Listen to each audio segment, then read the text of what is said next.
இருக்குது. வெண்டைக்காய் அறுத்துக்கலாம். இப்போது ஒரு வெண்டைக்காய் முற்றி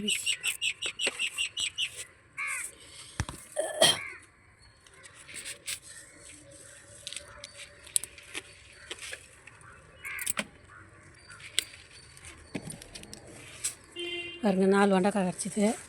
செடி நிறைய தான் இருக்குது. இப்போ தான் எல்லாம் அருமைக்குது. எல்லாம் முட்டு வைக்குது.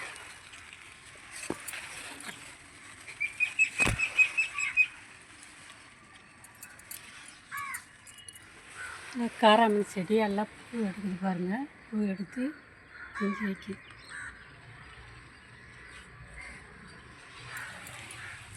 எல்லாம் வந்து புடலங்காய் கொடி. அணியில் கடிச்சிட்டு போயிட்டேன்னா அதிலே பக்க காலை கூப்பிட்டு துளுத்து வந்து திரும்பி வருது.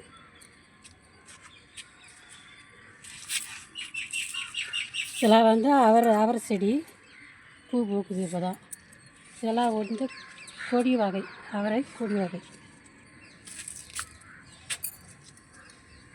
இதெல்லாம் வந்து புடலங்காய், சுரக்காய்.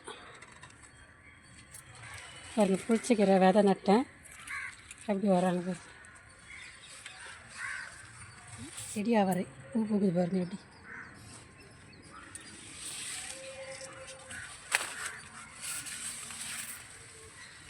இதெல்லாம் வந்து முள்ளங்கி, சகப்பு முள்ளங்கி.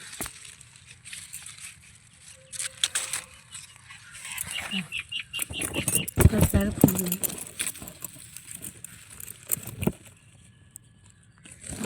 இருக்குங்க.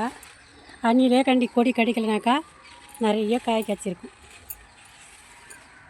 நிறைய காயாக இருக்குது. இந்த ஈடு நிறைய அறுத்துருப்பேன். ஒரே ஒரு காய் மட்டும் இருக்குது.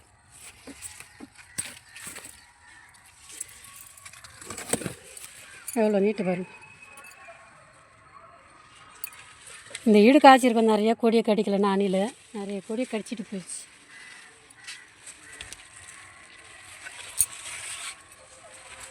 இல்லாமல் பேர் கொஞ்சம் செடி தான். இது வந்து பிஞ்சி வெள்ளரி. நிறைய பூ எடுக்குது பாருங்க. தான் பிஞ்சி வெள்ளரி கர்மாக்கோளில் வச்சுருக்கேன்.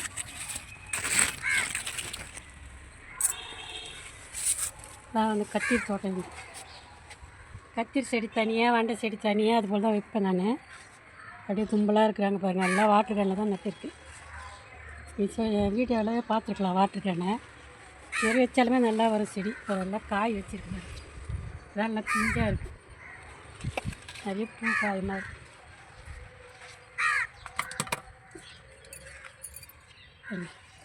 நிறைய பூ எடுத்து காய் வைக்கிறாங்க.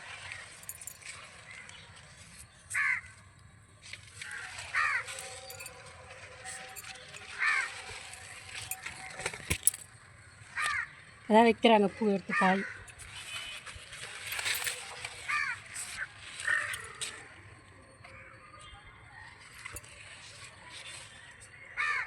பாவக்காய், பாவக்காய் பாருங்கள் பிஞ்சு விடு. பிஞ்சாக இருக்கு.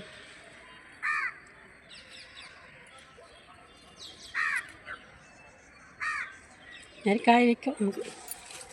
சம்பாதி எல்லாம் ஒரு 5-6 காய் கடை இருக்குது. இனிமேல் தான் நிறைய காய் வைப்பாங்க. நல்லா பிஞ்சாக இருக்குது. பறக்கலை பிஞ்சு. இதெல்லாம் வந்து தக்காளி செடி. இது மூக்குத்தி அவரை. இன்னும் பூ வைக்கலை. எல்லாமே வெள்ளரி செடி பாருங்க. இது வந்து வெள்ளரிக்காய். இது அணில் நான் கவாத்து பண்ணி விட்றேன். அணில் வந்து கடிச்சிட்டு போயிடுறாங்க. பாருங்க, இது கவாத்து பண்ணி விட்டு அணில் அந்த முனையில் பூ பாருங்கள். அந்த பூவை கடிச்சு சாப்பிட்டு போயிடுச்சு. அது பெருக்குமா என்ன தெரில. பூ கடிச்சிச்சுனாவே பெருக்காது. இந்த பூ கடிக்காமல் இருந்து அதுவே வாடி வதங்கி கீழே விழுந்தால் தான் நல்லா பெருக்கும். எப்படி தெரியல. ஒன்று வச்சுருக்கு. கவாத்து பண்ணுறேன் பாருங்கள். இதுமாரி பூ எடுத்து முனையில் கிள்ளிட்டு அந்த மஞ்சளாக ஒன்று இருக்கும், அதை எடுத்து கவாத்து பண்ணி விடணும்.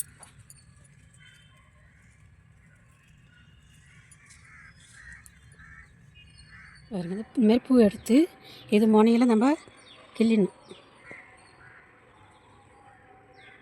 இந்த முனையில் பூ பறிச்சிடணும். பாருங்கள், இந்த மாதிரி பறிச்சுட்டு இந்த அரும்பு எடுத்துக்கணும். இந்த அரும்பு எடுத்து போய் தான் நம்ம கவாத்து பண்ணணும். கவாத்து பண்ணி விட்டால் நல்லா காய் வரும். நிறைய பூ தான் எடுக்கிறாங்க. அது பாருங்கள் எப்படி கடிச்சு போட்டு போயிடுது அணில். இதுமாரி கடிச்சிட்டா என்னத்தான் பண்ணுறது? ஆனால் எப்போ காய் வச்சு பூ நல்லா பூ பூத்து காய் வச்சிருக்கு.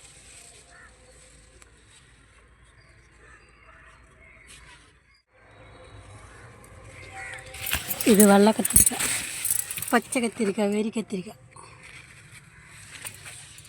இது இந்த ஊதா கலர் கத்திரிக்காய்.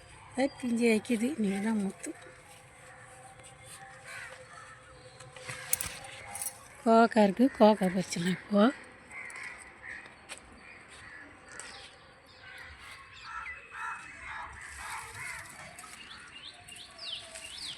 ரொம்ப இல்லை, 4 நாளைக்கு முன்னே தான் பறிச்சிட்டேன். ஒரு 1/2 கிலோ காய் காட்டேன்.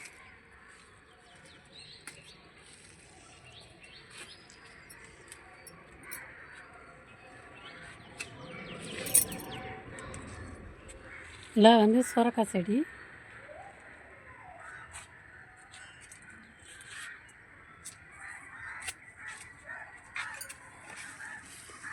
இதெல்லாம் பிஞ்சு சுரக்காய். அந்த மணியில் பூ பறித்து சாப்பிட்டு போயிடுதா, அது பெருக்க மாட்டேங்குது.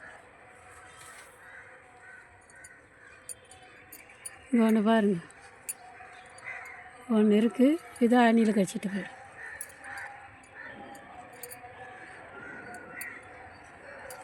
கவாஸ் பண்ணி விடுறதுக்கு ஆண் பூ இல்லை.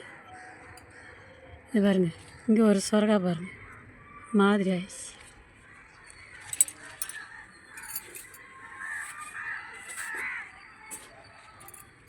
இது சாமந்தி செடி. வெயில் காலத்துலலாம் மஞ்சளாக இருந்தது. இப்போ தான் பச்சை பச்சைன்னு வருது. இனிமேல் மொட்டை வச்சு பூ பூக்குன்னு நினைக்கிறேன். இது வந்து சுண்டக்காய் செடி பூ பூக்குது. அந்த பக்கம் ஒன்று இருக்குது, இந்த பக்கம் ஒன்று. சுண்டக்காய் ஜாதி மல்லி இருக்குது. ஜாதி மல்லி பறிச்சிடலாம். பேக்கில் தான் வச்சுருக்கேன். அந்த பாருங்க, பேக்கில் தான் வச்சுருக்கேன். அதே நல்லா கொஞ்சம் பூ கொடுக்குது. நிறைய தான்.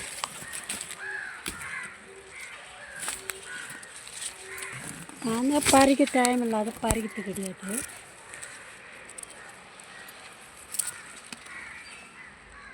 லாங்குது.